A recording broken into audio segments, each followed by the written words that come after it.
Apa sih yang kita inginkan untuk masa depan desa? Warga desa yang sehat, pendidikan yang berkualitas, pendapatan yang meningkat dan merata, lingkungan desa yang tetap lestari, desa aman, nyaman, dan damai berkeadilan. adat dan budaya desa yang terlindungi. Semua itu adalah cita-cita kita bersama melalui SDGs Desa. bergandengan dengan seluruh warga Siding. Melangkah maju, mewujudkan cita-cita bersama. Desa-desa di Indonesia telah menapaki kemajuan. Gotong royong yang tetap terjaga. Fasilitas di desa semakin baik, pendidikan dasar akan tetap kita tidak boleh lengah, sebab masih banyak tantangan yang menghadapi. pengangguran pemuda desa. Pengangguran pemuda desa harus diatasi. Penurunan kemiskinan desa harus lebih cepat lagi. Kebakaran hutan harus dihentikan. Kekerasan terhadap perempuan harus dihilangkan. Pekerjaan-pekerjaan yang belum usai ini Kini harus kita tuntaskan. Jadi, mari berdiri. mari berdiri. Mari berdiri sebaris, berjajar bergandengan tangan, Melukis kuntul baris, Mewujudkan cita-cita kita bersama. dan pastikan Tidak ada satupun warga desa yang tertinggal di belakang. mari membangun Indonesia dimulai dari desa. 18 tujuan untuk mewujudkan desa yang lebih baik.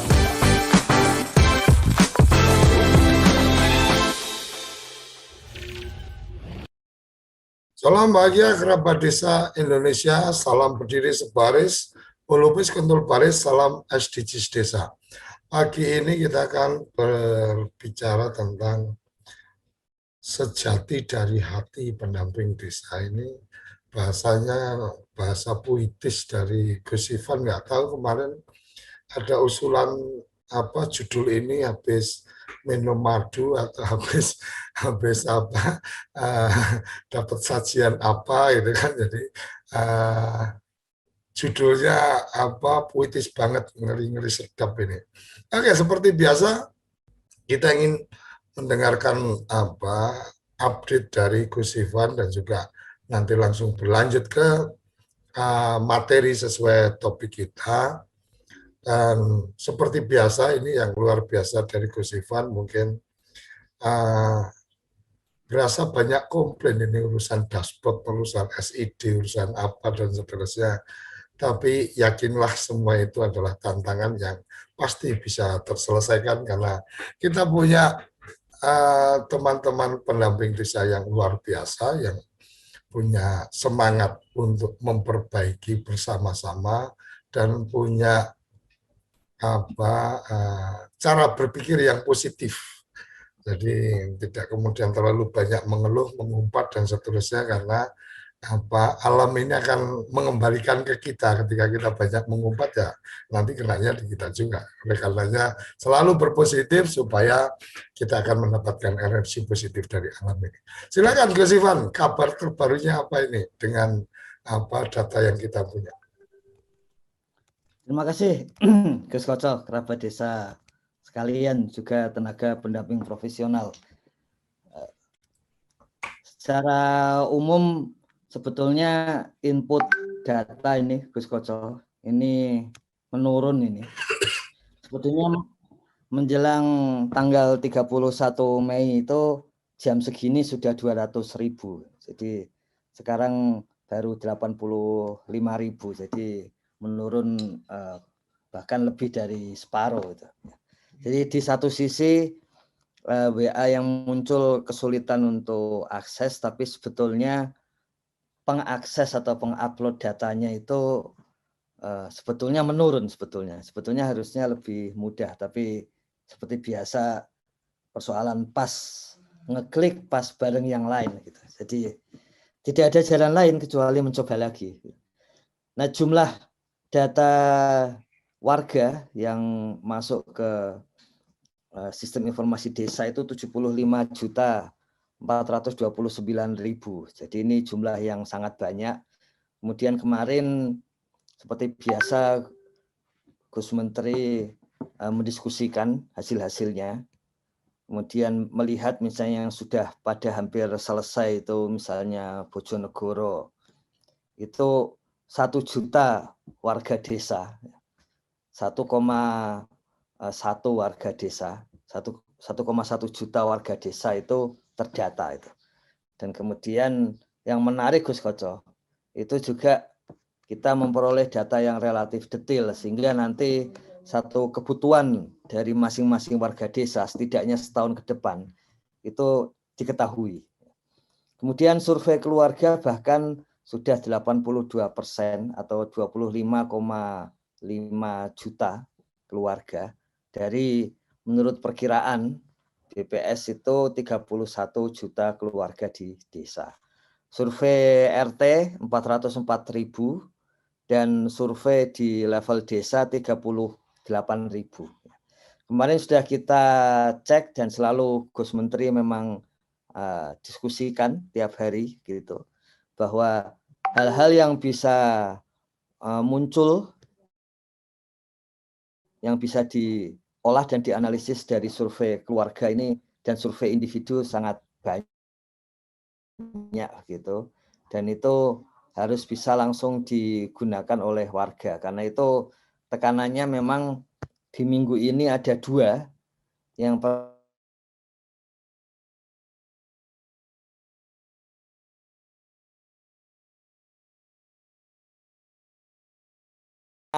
memang ada masalah, ada sedikit konfigurasi yang berbeda gitu. Itu yang membuat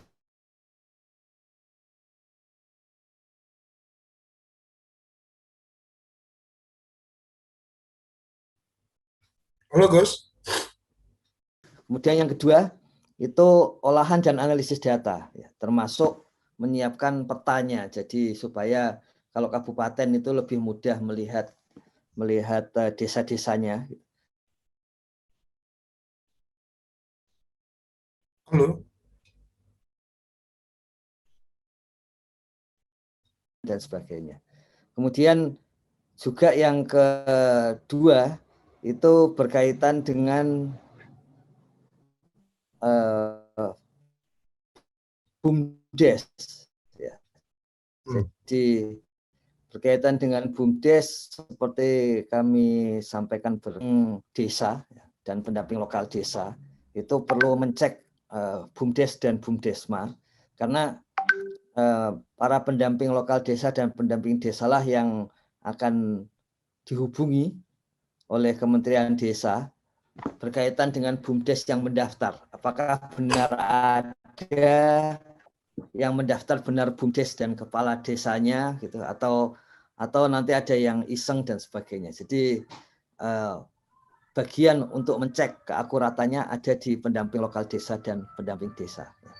Kemudian berkaitan dengan hari ini, Gus Koco, kerabat desa, tenaga pendamping profesional. Jadi tahun lalu dari bulan Agustus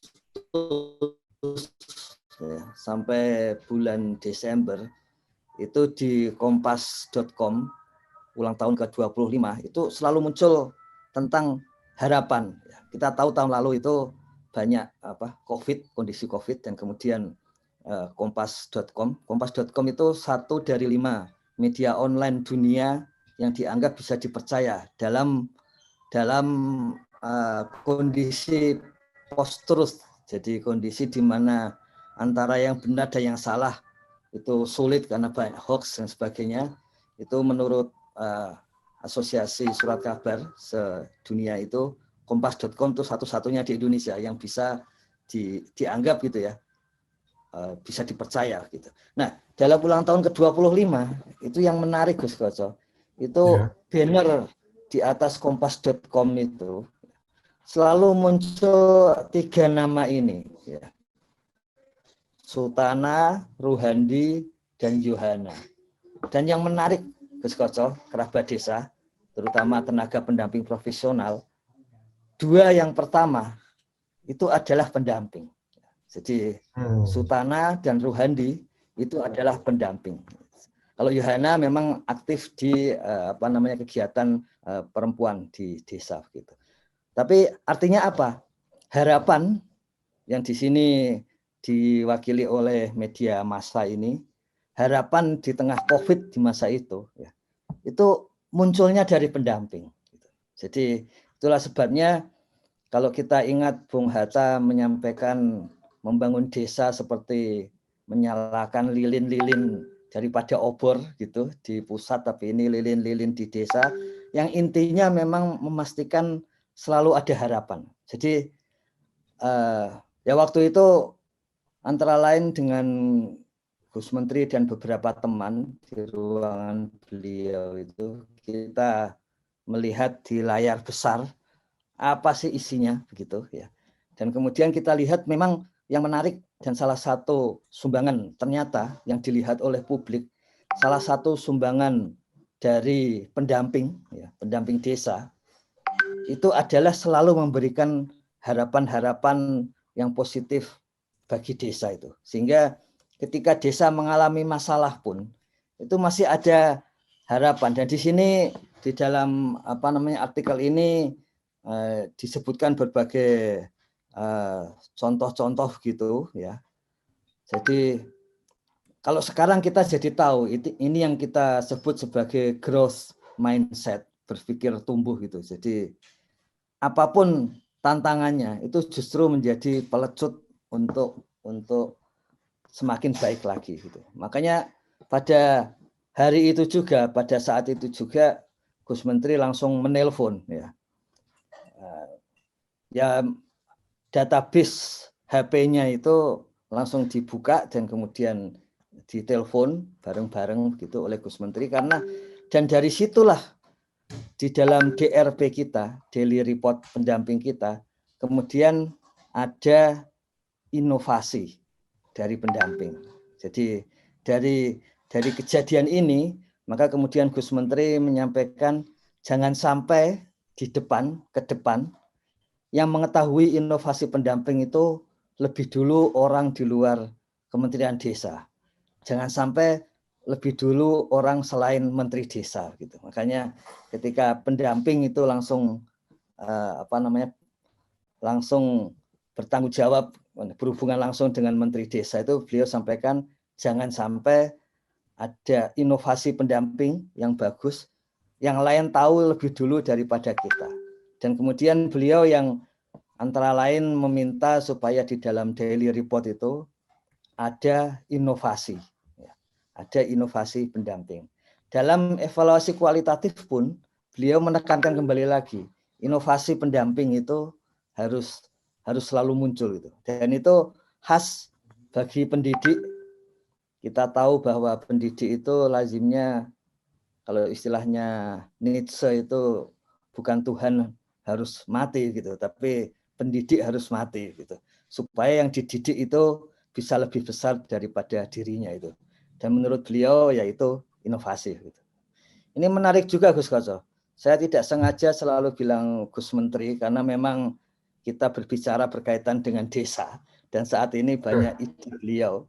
Tapi ada juga yang menghitung berapa kali saya bilang Gus Menteri selama 1 jam sarapan edisi desa itu. Jadi menarik juga ada yang bisa menghitung itu. Jadi untuk menunjukkan itu kita perlu lihat ini Gus Koco. Kita kalau belajar pemberdayaan itu ya, sejak dulu itu pasti ada aksi dan reaksi dan refleksi gitu. Setelah kita kerja di lapangan harus merefleksikan diri untuk kemudian punya pemikiran-pemikiran lebih lanjut, lalu dipraktekkan lagi di lapangan. Rodanya kira-kira seperti itu. Makanya kemarin sudah minggu lalu saya menghubungi Pak Thomas ini ya. Apakah berkenan untuk berbagi refleksi, terutama refleksi pendampingan selama ini. Ya saya tunjukkan juga artikel ini ya. Meskipun beliau pernah dimuat juga di Tempo ya. Karena sebagai pengemudi online ya, yang dianggap juga memotivasi teman-temannya. Jadi kayaknya kalau istilah tentara tidak pernah hanya mundur sesaat, tidak pernah mati, ini juga pendamping itu seperti itu juga itu. Kita perlu ini Gus Koco, perlu menyerap bagaimana pemikiran dan sebagainya yang tetap bisa, kalau istilah Kompas tadi, memberikan harapan ya, bagi sekitarnya itu. Kira-kira gitu Gus Koco, kerabat desa. Oke, luar biasa. Ini Mas Thomasnya udah gabung belum ya? Tapi udah diundang untuk gabung ya Gus? Iya, iya. Bisa bergabung ya? Bisa. Wong sudah nyiapin PowerPoint segala. Iya ini. Cuman atau mungkin namanya pakai nama apa? Mungkin sambil kita menunggu dari apa Mas Thomas Utana, menarik tadi tentang bagaimana pendamping desa dan seterusnya. Saya jadi ingat pada satu waktu pernah disampaikan tentang bagaimana hubungan anak, orang tua dan guru itu apa ibaratnya adalah gendewa, jadi anak panah, gendewa dan tali busur. Jadi busur itu ibarat apa orang tua harus kuat gitu kan, nggak boleh patah. Jadi kalau kita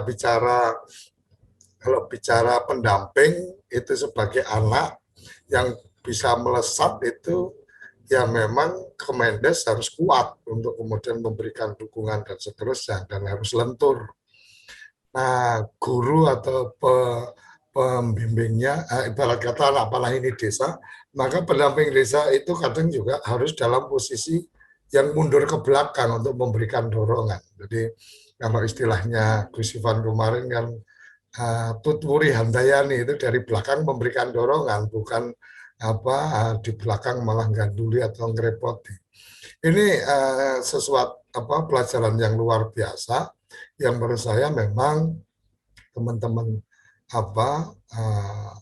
penguatan, saya pikir ya, penguatan peningkatan kapasitas teman-teman pendamping ini memang menjadi sangat penting dilakukan dari segi artinya keterampilannya dan juga dari segi cara berpikirnya, karena kalau kemudian saya sempat kemarin ngobrol-ngobrol itu yang kemudian saya sempat mendapatkan catatan itu teman-teman di kabupaten itu kan punya fasilitas kantor. Saya kan nggak tahu persis nih Gus, sambil menunggu narasumber nih. Dapat fasilitas kantor, tapi kantornya kayak bener-bener kantor jam buka sama jam tutupnya itu ya kayak kantor pemerintah. Jadi menurut dia, kenapa di situ tidak menjadi satu pusat berkegiatan, pusat ngumpul dan seterusnya. Jadi ibarat kata ya bisa buka 24 jam untuk ngumpul di situ, berdiskusi di situ dan seterusnya. Saya tidak banyak berkomentar karena saya tidak tahu persis kondisi-kondisi di lapangan seperti apa, tapi saya sampaikan ya bagus juga kalau bisa menjadi semacam point of meeting, jadi tempat ketemu yang selalu buka, yang mungkin akses internetnya unlimited dan seterusnya, sehingga ini yang ini yang menjadi menarik menurut saya. Cuma karena memang saya tidak tahu kondisi lapangan, maka saya tidak berani banyak berkomentar. Terus sambil menunggu Mas Sutana. Sudah masuk. Sudah. Sudah. Ya, ya. Nama? Pakai Vivo. Vivo 1904. Oh, oke. Monggo silakan. Oke. Langsung mulai Gus Koco. Iyalah, nek sesuk wis kadung bubar acarane. Assalamualaikum warahmatullahi wabarakatuh. Selamat pagi dan salam sejahtera untuk kita semua. Memang kemarin saya dihubungi sama Gus Ivan untuk membagikan pengalaman saya sebagai pendamping lokal desa.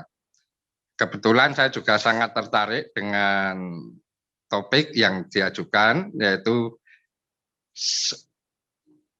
setia dari hati.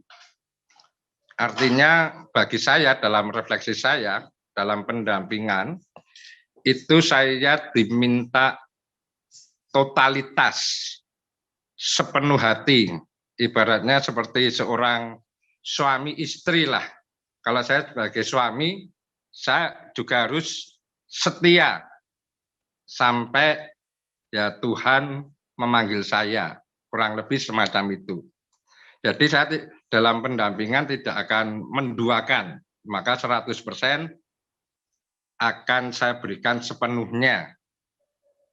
Itu yang saya rasakan, dan kesetiaan ini pun muncul dari hati. Lalu yang bisa saya rasakan ya inilah passion saya ya Gus. Pengalaman saya, karena saya hampir 20 tahun lebih saya sebagai seorang guru di Jakarta, itu saya guru bahasa Inggris. Sebagai guru pun saya pada dasarnya juga pemberdayaan. Saya memberdayakan siswa-siswa SMP dan SMA Pangediluhur di Jakarta. Selama mengajar, prinsip saya itu bagaimana mengubah besi menjadi emas. Dengan saya punya gambaran, bayangan, anak yang punya kemampuan matematika 5, nanti saya bantu menjadi 7, buat saya suatu kebahagiaan. Artinya kehadiran saya sebagai seorang pendidik itu bisa mengubah, tidak mengalami stagnan lah. Demikian juga dalam pendampingan. Saya mencoba hadir sebagai pendamping. Saya juga berharap kehadiran saya itu bisa merubah. Nah, kira-kira yang saya rasakan, yang saya amati di desa itu, salah satu problemnya kan masih tetap kemiskinan.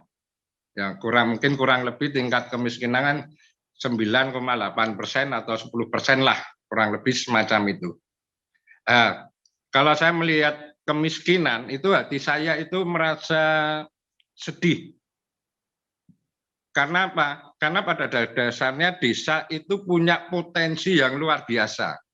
Hanya sayang, mungkin karena kita sangat egois, tidak mau peduli sama orang lain, potensi-potensi yang ada itu tidak diangkat untuk mensejahterakan warga desa. Nah, ini yang ingin saya lakukan.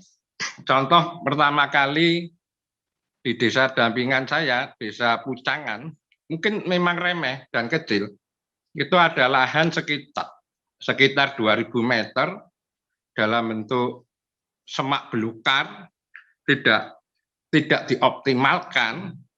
Nah, lalu saya coba ajak ibu-ibu, mari kita manfaatkan potensi ini, lahan yang kosong, saya minta izin yang punya lahan, akhirnya boleh.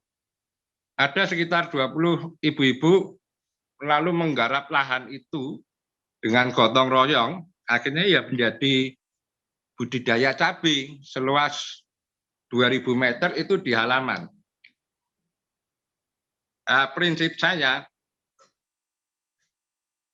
tanah meskipun 1 meter itu tetap ada potensi, hanya tergantung bagaimana kita bisa mengubah potensi itu menjadi sesuatu yang berguna bagi kita. Disinilah yang sebenarnya saya ingin ngajak teman-teman, rekan pendamping, kita juga sudah diajarkan bagaimana menganalisa potensi dan sebagainya. Bagaimana kita bisa mengubah potensi menjadi sesuatu yang bermanfaat bagi masyarakat desa. Ini yang saya gerakkan terus. Maka tiap hari saya sering ngobrol sama warga desa, saya pancing-pancing, ini ada sesuatu, kalau mau bergerak, akan saya dukung penuh 100%. Mungkin contoh kecil, ada aliran sungai. Nah, ini juga sangat bermanfaat. Lalu saya kembangkan, saya membangun budidaya karamba, budidaya ikan nila dalam karamba. Alhamdulillah, saat ini sudah panen 2 kali budidaya ikan nila dalam karamba di Desa Serigit. Saya lihat anak-anak muda menganggur. Lalu coba saya ajak dialog, musyawarah, bangun kelompok. Nah, itu di pertanian kemarin budidaya pepaya. Ya, kurang lebih semacam itu. Jadi saya dalam mau membangun kelompok, itu saya melihat potensi, kok didiamkan baru saya bergerak, kok dialog dengan warga setempat, kalau ada yang tertarik, mau bergabung, lalu saya bangun. Memang sayangnya, ya mohon maaf ya Gus, yang untuk pembiayaan saat ini memang saya mencari sendiri. Sebenarnya saya berharap banyak itu pemerintah desa itu mau mengucurkan anggarannya dari dana desa. Entah mungkin 5 juta atau 10 juta, buat saya itu cukup untuk membuat kelompok-kelompok pemberdayaan. Ya, cuma sayangnya sampai sekarang belum, tapi sudah mulai ada harapan tahun depan itu desa-desa yang sudah saya bangunkan kelompok pemberdayaan itu kelihatannya sudah terbuka, nanti mau menganggarkan alokasi untuk kelompok-kelompok yang sudah saya rintis dan saya bangun. Kurang lebih semacam itu. Jadi dalam pendampingan ya selain administrasi yang diminta dari Kemen Desa itu juga saya kerjakan, tapi satu sisi lain saya mencoba memberikan nilai lebih, yaitu bersama warga, mari kita maju. Bersama, ya dengan warga-warga yang ingin maju lah. Kalau warga yang kelihatannya nggak mau maju, ya saya tinggal dulu. Tapi suatu saat tetap akan saya rangkul. Bagi saya, mereka yang belum punya pemikiran maju, itu mungkin hanya belum terbuka saja. Biasanya sifat orang-orang kita itu kan semacam menunggu, wait and see. Nanti kalau sudah berhasil, baru ikut. Nah, kurang lebih semacam itu. Dan yang saya rasakan, Gus Koco dan Gus Ivan sebetulnya di Kabupaten Klaten, itu banyak PLD, PD, TA, itu juga melakukan hal yang sama seperti saya. Cuma kebetulan mungkin saya yang beruntung karena dimuat di kompas.com sehingga nama saya jadi mungkin naik daun lah, kurang lebih semacam itu. Sebenarnya teman-teman saya banyak. Mama contoh kecil, Mas Arif, TA, TTG, sama PD, PLD di Desa Kranggan, itu kolaborasi sama pemerintah desa itu membangun pengolahan sampah terpadu. Di situ sangat lengkap sekali. Dan dampak dari kegiatan pengolahan sampah terpadu ini, itu secara langsung nanti memang bisa meningkatkan kesejahteraan masyarakat desa. Dan saya perkirakan ada mungkin sekitar 8 atau 9 aspek arah SDGs itu bisa terpenuhi jika pengelolaan sampah ini nanti berjalan baik.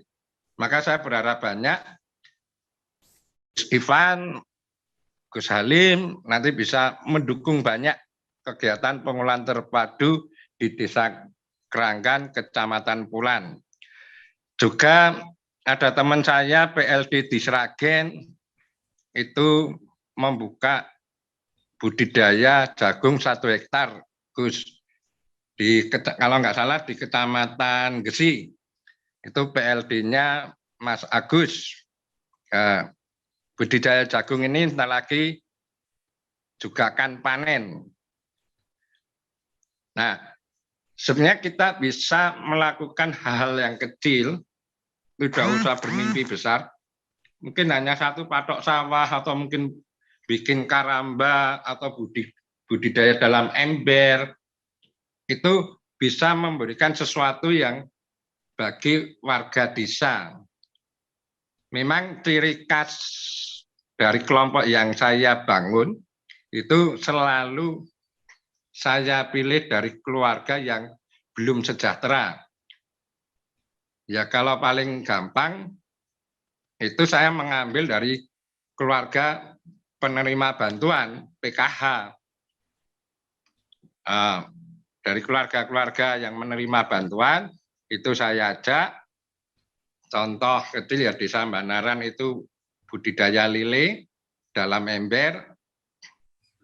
Itu lumayan, setiap panen bisa dapat ya sisa atau laba antara 50 sampai 100.000 setiap panen.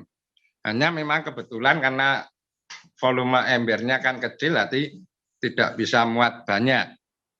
Tapi dari 10 keluarga itu bisa berkembang menjadi sekitar 50 keluarga yang berbudidaya lele di rumah masing-masing. Ya bagi saya keluarga-keluarga itu akhirnya bisa memperoleh nilai penghasilan tambahan tanpa mengurangi kegiatan pencarian utama. Ini yang saya coba rintis. Dan saya juga mencoba karena basic saya guru. Ini insya Allah ya Gus Ivan, bulan depan saya akan membuat semacam kegiatan rumah belajar bersama. Itu saya mengajak anak-anak desa yang saat ini sedang kuliah di perguruan tinggi, ada yang kuliah di UGM, UNS, UNES, dan sebagainya. Nah, mereka saya datangin satu persatu, saya ajak, saya rangkul, mari kita bikin pusat kegiatan belajar untuk mendampingi anak-anak SD, anak-anak SMP. Ya seperti kita ketahui kalau keluarga-keluarga yang belum sejahtera, kalau mengikutkan anaknya untuk bimbel, jelas secara ekonomi mereka tidak sanggup. Karena untuk ikut bimbel aja biayanya bisa ratusan ribu. Nah, dengan adanya kegiatan belajar bersama, nanti juga kami dampingi, saya sendiri nanti juga turun ngajar bahasa Inggris, mereka ikut dan biayanya gratis. Yang anak-anak muda ini juga sifatnya relawan. Tidak ada insentif sama sekali untuk para mahasiswa yang berasal dari desa ini. Karena yang saya tumbuhkan, jangan banyak menuntut desa, tapi mari kita berikan sesuatu untuk desa kita apa. Karena anak-anak muda yang kuliah ini saya yakin nanti kalau setelah lulus pasti pindah ke luar kota, pergi ke kota lain, maka desa menjadi kurang anak-anak muda yang punya kompetensi ya. Sisa-sisa waktu mereka mungkin di desa tinggal 2-3 tahun, ini saya dorong untuk bisa memberikan sesuatu untuk desa sebelum mereka mencari pekerjaan di kota-kota besar. Kurang lebih semacam itu. Jadi saya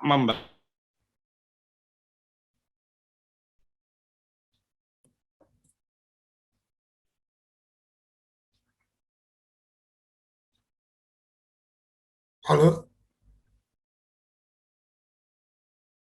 Merancang biaya, kalau biaya ketemu, saya memanfaatkan relasi saya, terutama di Jakarta, itu ini ya Gus, murid saya di SMA Pangudi Luhur itu ya kurang lebih alumninya ada 5.000 alumni dari tahun 99 sampai 2004. Itu saat ini posisinya kan sudah manajer ke atas, bahkan mereka pemilik perusahaan juga. Nah, kalau saya ada kegiatan, saya tinggal WA Japri, saya minta bantuan untuk kegiatan ini, rata-rata langsung disiapkan kalau saya yang minta. Belum murid-murid SMP Pangudi Luhur yang jumlahnya juga ribuan, yang didikan saya itu juga kalau saya WA, saya Japri, itu nanti juga siap membantu. Termasuk kegiatan rumah belajar, ini saya buku-buku perpustakaan ini juga salah satunya dibantu para murid-murid saya zaman dulu, tahun 95 sampai 2015. Jadi mereka siap mengirimkan buku-buku bacaan dan sebagainya. Bahkan teman-teman SMA saya sendiri juga banyak yang membantu. Jadi saya memanfaatkan relasi atau jejaring sosial saya itu untuk membangun kegiatan. Meskipun saya mungkin secara teknis tidak tahu ya, Gus, budidaya ikan, budidaya sayuran dan sebagainya, saya tidak tahu sama sekali kecuali memang bidang pendidikan. Tetapi sebelum membangun bidang yang tidak saya ketahui, saya lalu belajar. Kalau budidaya ikan, saya mendatangi PPL pertanian, khususnya yang PPL perikanan, saya belajar sama PPL, lalu saya minta nanti juga menjadi pendamping teknis. Jadi umpama contoh tadi, budidaya cabai, itu ada PPL pertanian, bahkan ketuanya atau koordinatornya itu juga masuk menjadi semacam penasihat. Lalu budidaya perikanan, itu Ibu Trui, itu PPL perikanan, itu juga selalu hadir monitor perkembangan budidaya ikan, kurang lebih, kalau bagus dia akan mengatakan bagus, kalau ada kekurangan dia akan selalu ngasih tahu, lalu ada solusinya seperti ini. Jadi kalau sifatnya pendampingan teknis, saya selalu mencari sosok-sosok yang memang punya kompeten. Jadi ketika saya hanya hadir untuk membangun kebersamaan, lalu manajemen, dan sebagainya. Kalau teknis, saya serahkan sepenuhnya kepada orang-orang yang memang yang punya kompetensi. Jadi sebetulnya setiap kegiatan yang saya bangun itu merupakan kerjasama dari banyak pihak, bukan hanya saya sendiri. Saya mungkin hanya semacam penggerak menyatukan. Saya yakin sebenarnya banyak orang-orang yang baik, cuma di tengah masyarakat kita mungkin kekurangan semacam penggerak. Ya, saya berharap banyak para pendamping dari PLD sampai TA itu bisa menjadi penggerak menyatukan berbagai pihak untuk maju bersama-sama. Jadi saya yakin dengan cara seperti ini desa akan bisa menjadi lebih baik lagi. Kurang lebih semacam itu dulu, Gus Koco. Oke, terima kasih, luar biasa. Jadi ini pelajaran utamanya ini bagaimana untuk setia itu ya, yang tidak sederhana. Artinya setia dengan apa yang dikerjakan, mencintai betul pekerjaan. Nah ini apa pelajaran luar biasa yang harus kita yang harus coba kita tumbuhkan. Kemudian ada esensi yang berikutnya adalah konsepsi gotong royong, artinya bagaimana mengkoneksikan beberapa pihak yang memang bisa membantu dan seterusnya. Ini menjadi satu kekuatan. Jadi tidak kemudian hanya mengeluhkan bahwa oh ini sulit dan seterusnya, tapi memang punya keyakinan untuk itu. Dan yang paling penting lebih pada memperluas jaringan. Jadi dengan kartu pendamping desa mungkin menjadi lebih gampang berhubungan dengan para pihak dinas-dinas dan seterusnya. Itu yang mungkin bisa dimanfaatkan lebih maksimal. Potensi yang ada termasuk mungkin potensi dari para perantau, mungkin bisa terpantau siapa perantau yang sukses, dia pasti punya kepedulian terhadap kampungnya. Jadi ketika kemudian diajak untuk mendukung dan kita memberikan laporan atau memberikan informasi apa yang sudah dia dukung, jadinya seperti apa, insya Allah kepercayaan itu terbangun dan menjadi semakin luas. Tapi ada satu ini pelajaran yang agak yang nyambung ini dengan apa yang pernah saya dapatkan.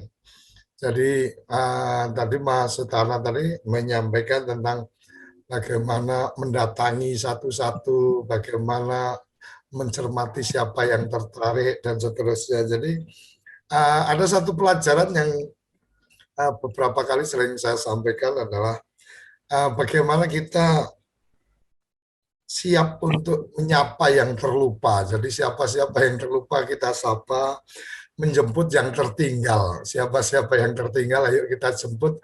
Tetapi terakhir itu yang penting seperti yang tadi Mas Utara sampaikan, ya kita mengerjakan sesuatu dengan mereka yang mau. Jadi ya terakhir kita hanya membawa yang setia. Kalau yang nggak setia ya nggak usah dibawa karena justru pasti akan merepotkan bahwa mereka melihat apa yang sudah dikerjakan, mendatangkan manfaat dan bergabung, ya itu kita terima. Artinya memang energi kita harus benar-benar dijaga untuk efektif efisiennya seperti apa.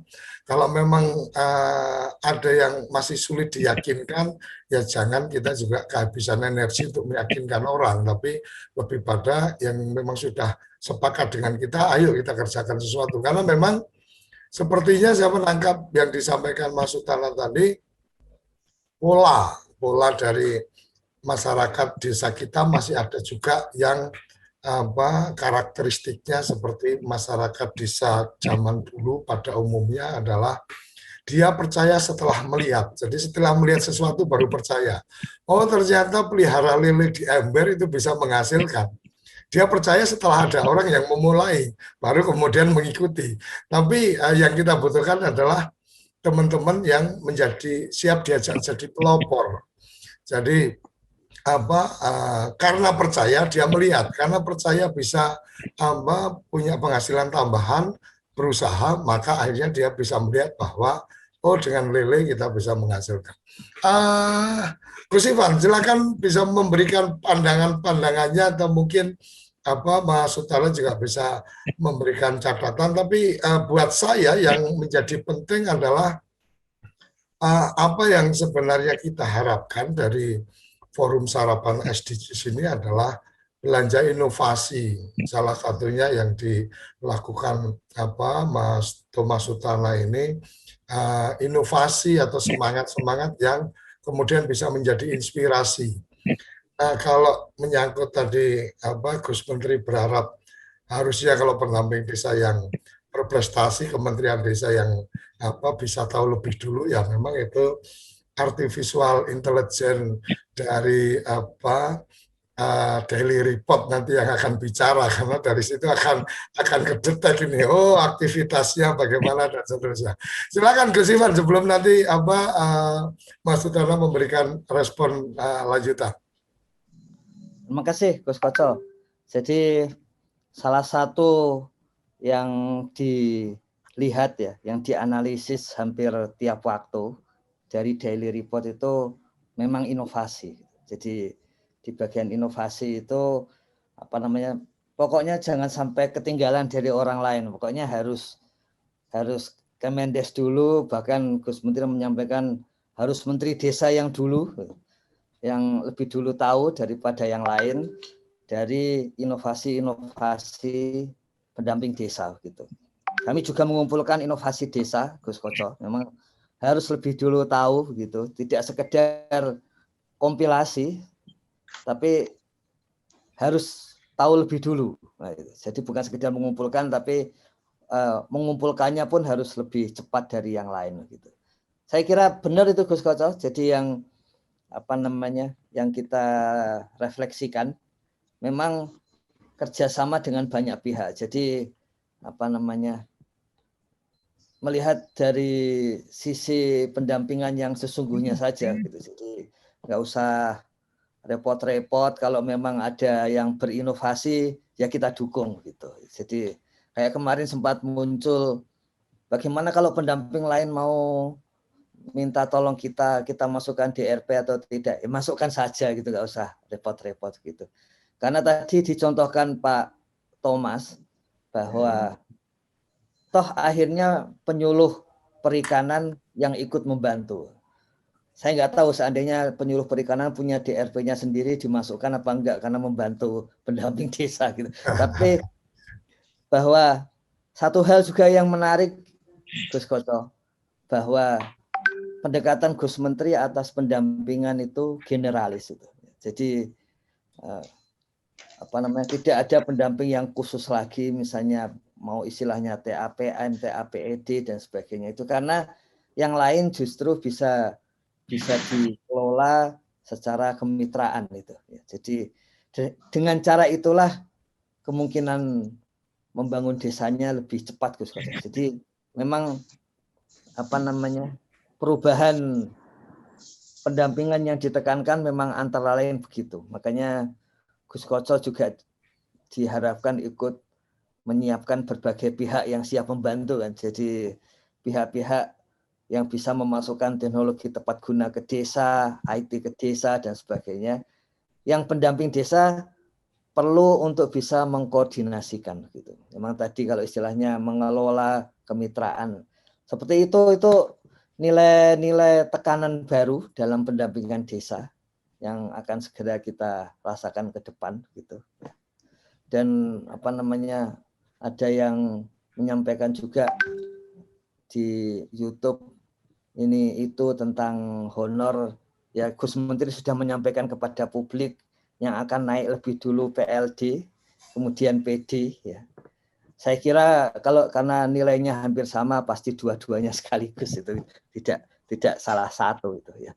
Karena di PLD sendiri memang banyak yang inovatif. Saya kemarin memang agak terkejut di salah satu WA group itu ada yang mengirim skripsi ya. Saya kira bagus itu sharing pengetahuan seperti itu. Membaca skripsi itu juga atau apa sajalah pengetahuan tentang desa itu pasti masuk pengembangan kapasitas mandiri, jadi nggak usah khawatir seperti itu. Tapi kemudian ada yang mengirim e-book berbahasa Inggris tentang SDGs dan pembangunan. Saya telusuri, oh Pak Thomas lagi yang kirim itu. Ya masuk akal karena beliau memang guru bahasa Inggris dan apa namanya sempat mengenyam S3 sebelum kemudian pindah ke Klaten gitu. Begitu Gus Koco. Tapi intinya kembali lagi lilin-lilin harapan desa itu yang jadi pelajaran kami ya, bahwa ternyata pendamping loh yang dilihat oleh publik sebagai lilin-lilin harapan di desa. Begitu Gus Koco. Oke, konsepsi setia ini Mas Sutana.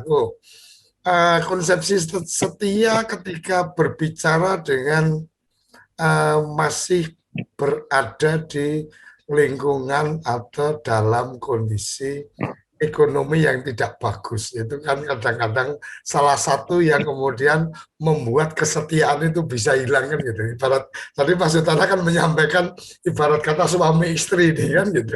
Jadi ketika kondisi ekonominya tidak bagus itu kadang-kadang menjadi gangguan untuk kemudian membuat kesetiaan itu hilang kan gitu.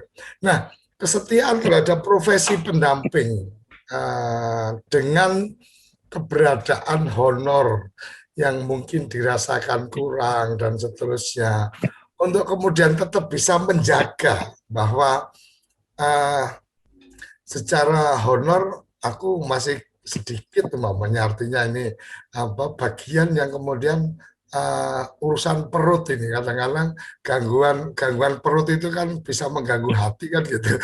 Maksud Allah, ini apa trik dan tipsnya seperti apa? Karena mungkin saya yakin tidak semua kemudian langsung bisa menerima, oh ini sesuatu yang inspiratif dan seterusnya. Tapi mungkin ada juga, oh iya maksud Allah bisa kayak gitu karena apa secara ekonominya sudah aman-aman saja. Jadi berkegiatan apa pendampingan itu ya seperti kayak berkegiatan sosial dan hobi.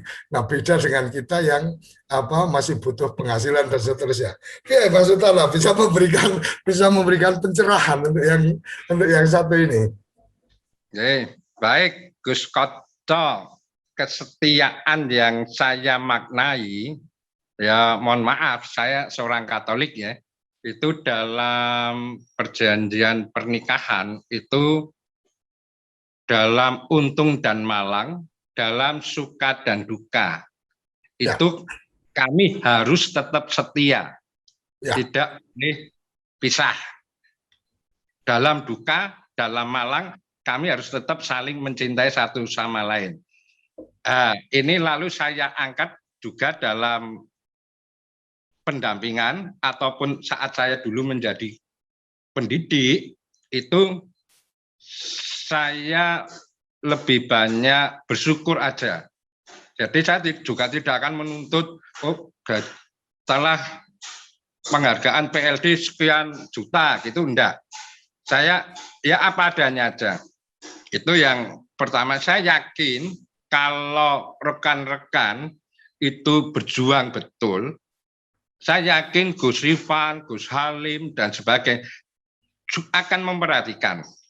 Tapi ya dengan catatan, kalau indikatornya kinerja kita jelas, bisa dipertanggungjawabkan, mungkin Bu Sri Mulyani pun langsung akan menaikkan tahun depan untuk peningkatan gaji, itu pertama.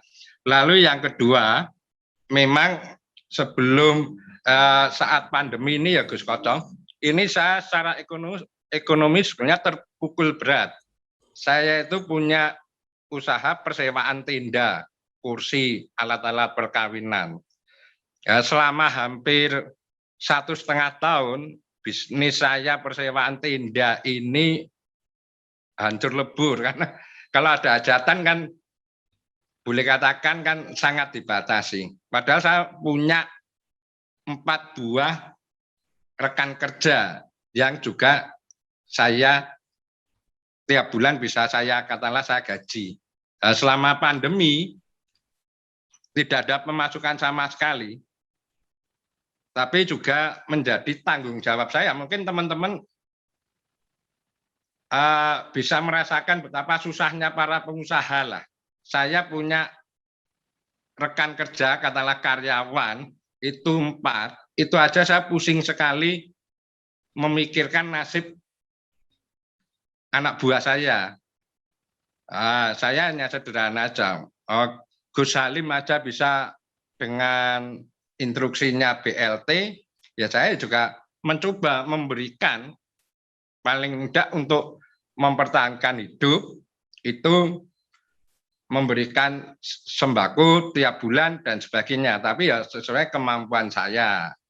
Lalu yang kedua, saya punya usaha itu sederhana persewaan gerobak angkringan itu Gus Kocong, itu sewanya sangat murah, sebulan itu 200.000. Kalau di tempat lain itu sewanya sebulan 300.000. Saya menyewakan sebulan 200.000 itu sudah komplit sama sekali. Berarti peralatannya sudah, berarti tinggal orangnya itu siap berjualan, itu udah langsung jadi. Bahkan kadang-kadang juga ada yang sampai pinjam modal juga. Sudah saya antar gerobaknya, alat lengkap, belum punya uang untuk beli gula teh dan sebagainya, itu saya bantu juga. Tapi tetap nanti tolong dikembalikan. Toh paling pinjam untuk angkringan itu kan hanya sekitar 300 atau sampai 500.000. Nah, itu saya ada sekitar 20 gerobak, dan yang saya boleh nyewa gerobak itu memang orang-orang kecil, rakyat kecil yang memang nggak punya pekerjaan. Dan anehnya, kalau yang nyewa itu sampai 1 tahun, saya malah justru marah, Gus. Saya tidak mau. Saya berharap dia sewa setengah tahun, bisa maju, beli gerobak sendiri, gerobak itu dikasihkan saya, nanti saya kasihkan ke orang-orang kecil yang lain yang mau berusaha. Itu memang bagaimana bapak saya dulu almarhum mengatakan bahwa kalau bekerja itu dalam bahasa Jawanya itu kalau yang gue kerja sing digoleki kuwi aja jenenge tapi kowe golek jeneng. Nek wis duwe jeneng, jenenge melu dhewe. Jadi dalam hal bekerja kita memang harus punya nama. Artinya nama baik yang terjaga, nama bahwa oh kalau urusan ini pasti beres dan seterusnya. Karena ketika nama kita sudah ada, artinya kalau di zaman sekarang ini istilahnya brandnya sudah dapat, itu pasti profitnya akan ngalir dengan sendirinya. Jadi sama seperti yang disampaikan Mas Thomas Utara tadi, luar biasa. Jadi bagaimana ayo bekerja, pasti pada saatnya rezeki akan datang, tidak perlu khawatir dengan honor yang mungkin masih terbatas dan seterusnya. Kalau kita bekerja baik, pasti apresiasi pasti akan ada. Dan jangan lupa, makanya saya kemarin sempat memberikan catatan, goal kita atau tujuan Indonesia itu sebenarnya mestinya SDGs atau Pancasila kan gitu. Kalau Pancasila kan ketuhanan yang Maha Esa, kita ada di situ percaya bahwa Tuhan akan memberikan dengan caranya. Kalau di SDGs ini setelah saya uret yang 17 ya, itu masih ada 2 sila Pancasila yang belum ada di sana. Oke, ini sesuatu hal yang menurut saya luar biasa, inspirasi pagi ini. Semoga kita bisa mendapatkan energi atau semangat asupan semangat dari Mas Thomas Utara untuk kepada kita, sehingga kita bisa menjadi pribadi-pribadi yang kemudian bisa setia dengan apa yang kita kerjakan, setia dengan profesi yang sudah kita pilih, kemudian selalu melakukan inovasi-inovasi, bahwa kita tidak harus mampu menyelesaikan semuanya, tetapi dengan kekuatan jaringan, kekuatan relasi, maka gotong royong Eka Silanya Pancasila itu menjadi bagian yang bisa kita manfaatkan atau kita jadikan kekuatan dalam memuliakan desa-desa Indonesia. Saya pikir sampai di sini. Matur nuwun Mas Thomas Utara atas waktunya. Terima kasih Gus Ivan sudah menghadirkan tokoh inspiratif. Semoga kita juga akan mendapatkan lagi teman-teman tokoh inspiratif pendamping desa untuk bisa menambah asupan gizi ilmu dan gizi semangat untuk kita semua. Terima kasih, sampai di sini. Salam bahagia kerabat desa Indonesia. Salam berdiri sebaris, berlupis kental baris. Salam SDGs desa. Salam desaisme. Terima kasih. Apa sih yang kita inginkan untuk masa depan desa? Warga desa yang sehat, pendidikan yang berkualitas, pendapatan yang meningkat dan merata, lingkungan desa yang tetap lestari, desa aman, nyaman, dan damai berkeadilan. adat dan budaya desa terlindungi. Semua itu adalah cita-cita kita bersama melalui SDGs desa. Melangkah maju, mewujudkan cita-cita bersama. Desa-desa di Indonesia telah menapaki kemajuan. Gotong royong yang tetap terjaga. Fasilitas di desa semakin baik, pendidikan dasar mencukupi. Akan tetap kita tidak boleh lengah, sebab masih banyak tantangan yang menghadapi. pengangguran pemuda desa. Pengangguran pemuda desa harus diatasi. Penurunan kemiskinan desa harus lebih cepat lagi. Kebakaran hutan harus dihentikan. Kekerasan terhadap perempuan harus dihilangkan. Pekerjaan-pekerjaan yang belum usai ini harus kita tuntaskan. Jadi, mari berdiri. Mari berdiri. Mari berdiri. Mari berdiri sebaris, berjajar bergandengan tangan, Lukis Kuntul Baris mewujudkan cita-cita kita bersama. Dan pastikan Tidak ada satupun warga desa yang tertinggal di belakang. Mari membangun Indonesia dimulai dari desa. 18 tujuan untuk mewujudkan desa yang lebih baik.